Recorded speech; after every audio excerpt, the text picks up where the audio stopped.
Hey y'all, this is T.R. McCoy coming at you again with another video. The last video we posted, my wife was talking about her situation that she had, and I'm going to comment on that as well from my perspective. But as a man, as a father, and as a husband, I always try to be in control of situations dealing with the family.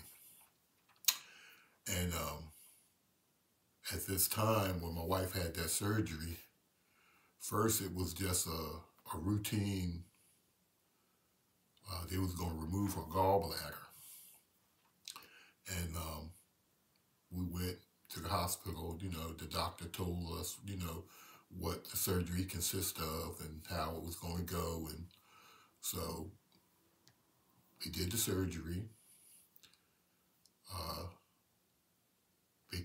think they kept her overnight. I think we went to the hospital on a Friday or Saturday. They did the surgery on the Saturday. We went in the Friday. They did the surgery on the Saturday, and they discharged her on the Sunday. So we brought her home. They told us what we had to do and what she had to do. So we brought her home, and I guess that was on a Monday. We brought her home, and through the course of the week, she wasn't feeling better. Matter of fact, she started feeling worse. So it came to that following Sunday. I think I went to church, but she was home. The kids were home with her, and I got a call while I was in church. Look, we taking Mom back to the hospital. So I left the church, met them at the hospital, in the emergency room. And when you go to the emergency room, you can sit in the emergency room for almost all day, which we end up sitting in the emergency room all day. But they seen her, and we told them what was, what had happened, how she just had surgery, a week before, and now we're back. So they said,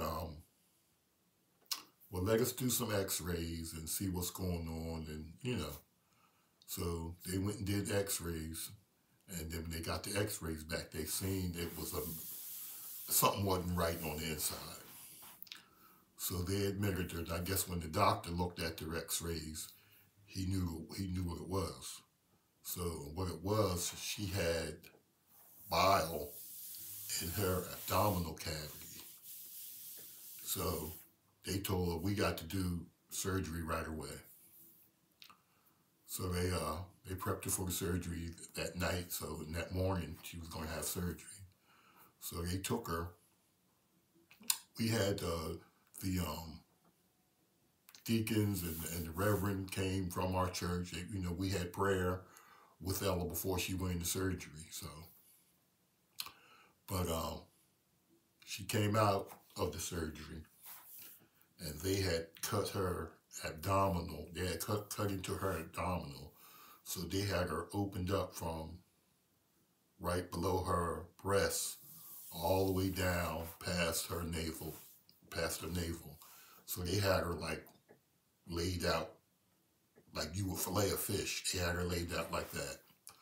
So when the doctor said, we got what we could, the bile, we got it out, but we have to go back in again. So they brought her out. They had IVs in her arm. They had an IV in her neck. It was something very hard to deal with as a husband, that you seeing your wife in this condition and there's nothing you can do. They had this IV in her neck, and I guess that was so they can get the medication in her right away. The medication they had her on was it was high-powered medication, because they had her hallucinating and incubated her. She couldn't talk.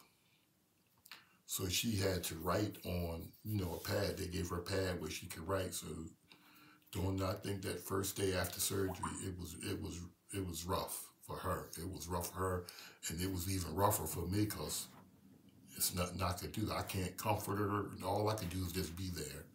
But she was writing letters, Charles, go get the doctor because I'm dying.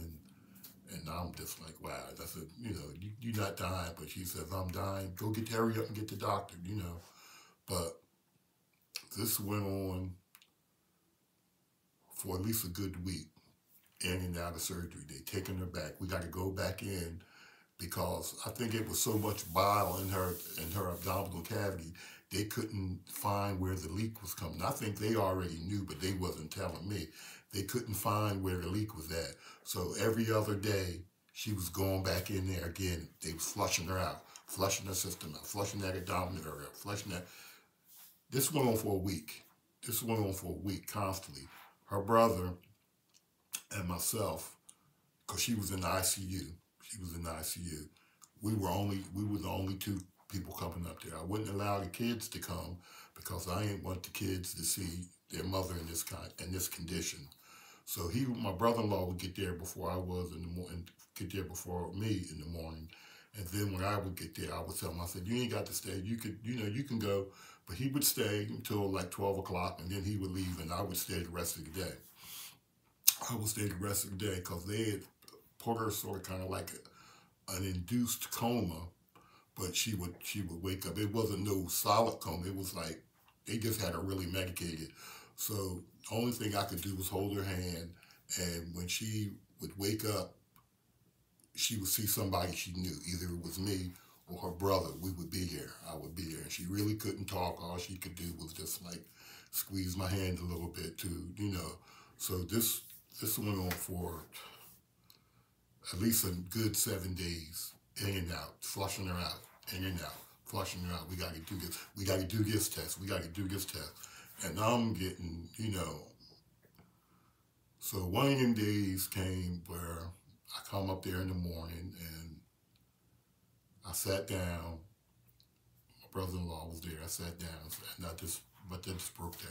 I just had to let it out. Broke down. And after I got myself back together, when the nurses, because the nurses are continuously monitoring, I told the nurse, well, when that doctor get in, I want to see him because I'm getting sick of this. Nobody's doing nothing. Nothing's happening. Y'all still doing the same thing. Ain't nobody. It's just bad. So when the doctor came, this was like 7 days later. This was about a week later. She still laid open. Bile still leaking in her abdominal cavity. You flushing it out every other day. So that doctor came, and I went up one side and down the other side. I was pissed, and he could see it in my face because he didn't say nothing. He just let me get it off. And then he informed me that, we have a specialist coming in. We're going to do one more test. And I was like, man, y'all on these tests is driving me crazy. But he said, we have a specialist coming in, and he's going to look at her. So I'll never forget this doctor's name. His name was Dr. Elfont. So he came in, Dr. Elfont came in, and he spoke to me. He said, Mr. McCoy, I know you're upset. He said, but this is what I do. I deal with these situations. He said, so I knew what the problem is. He said, she's going to be in the surgery about 15, 20 minutes tops. And don't worry. I said, all right, doc, because I'm sick of these other doctors around here. Well, we was in Lady Lourdes Hospital. He was from Cooper Hospital. So Dr. Elfont, he did what he did. After surgery, he told me, Mr. McCoy, everything's good. Now, before he went into surgery, I said, well, Dr. Elfont, after you do whatever you're going to do, are you going to close her up too? He said, that's not my part. I'm just coming to do what, the situation he was sent in to do. So he did his thing. So now he fixed the problem, stopped the leak, but she was still laid open. And this went on, I guess, I'm going to say at least another week before they stitched her up. But the doctors knew I was pissed with every time I seen him. I'm like, man, I'm getting sick of y'all. You telling me, oh, we're going to close her up now, and here we, y'all still not doing nothing. So what's going on? So he's saying because of her being in the bed, bedridden so long, she had swelled up. She had swelled up like Stay Puft the Marshmallow Man. She was huge. Her limbs were swelled up. So he's saying we can't just sew her all up at once, so we can only do a little bit at a time. So they started closing her up. They had to put a mesh around her and sew her up a little bit at a time because she had done swelled up so much. So each day or every other day, they would sew her up a little more and sew her up a little more. I'm not talking about sewing, I'm talking about clamps. They was clamping her together because they had cut into her abdominal muscles, you know what I mean? So they had to really, it was so bad they had to restrain her. I come in there one morning, they got her tied down to the bed, and I'm like, oh my God, what is going on? They said, well, she tried to pull the IV, she tried to pull the IV out and tried to pull the incubator tube out, so it was a mess. So eventually they said, well, after we start closing her up, we're going to decrease the medication and we're going to get that tube out of her. So eventually, into the second week, I guess, they took the tube out. They decreased her meds a little bit, so she could talk and, a little bit. She was still in and out of sleep, so we would just be there. When she would wake up, I was there, or her brother-in-law was there. And so eventually they closed her up. I want to say it was more than halfway, but she was still open a little bit. Thank God that she didn't get no kind of staph infection. Hospitals are the most dirtiest places as far as infections. So we was blessed that she didn't get no staph infection or nothing like that from being laid open like that. So there came a time when they said, all right, we're going to discharge her to a rehab. Even though she was still hanging open a little bit, they said, we're going to discharge her to a rehab. So we end up taking her to the rehab because I guess to transport her from the hospital and to the rehab, I don't think my insurance covered that. So rather than pay, it's another $1,500, $2,000 just to transfer from the hospital to the rehab. I said, something, we'll take her. We'll put her in the car and we'll take her to the rehab. So that's what we did. We took her to the rehab. And when we get to the rehab, we speak to the, I guess that's the head nurse of the rehab, and they tell us, how they do. But back then, the nursing homes, all of them are short-staffed. So when you go there, so we know, because we was healthcare workers, so we knew, we have to be there every day to make sure they're doing what they're supposed to do. Because if you have a family member in a nursing home and you don't go on a regular basis to let them know, she will get mediocre care. So we made sure we was there every day. My daughters washed her up, they did whatever, washed her up daily. Come there, Mom, time to get cleaned up, they washed her up. She didn't like the food, so my boys was like, well, Mom, but before we come up there, what you want to eat? So they was bringing her food and everything. So I guess she was in that nursing home about maybe I want to say 2 weeks, 3 weeks, 2.5 weeks, because she had to go to rehab, learn how to walk again, because she couldn't walk when she left the hospital. They had to get that fluid out of her, So we had to go back to the doctor. We had to go back to the doctor's office. We went to his office. We didn't go back to the hospital. We went to his office, and he continued to close her up. Close her up.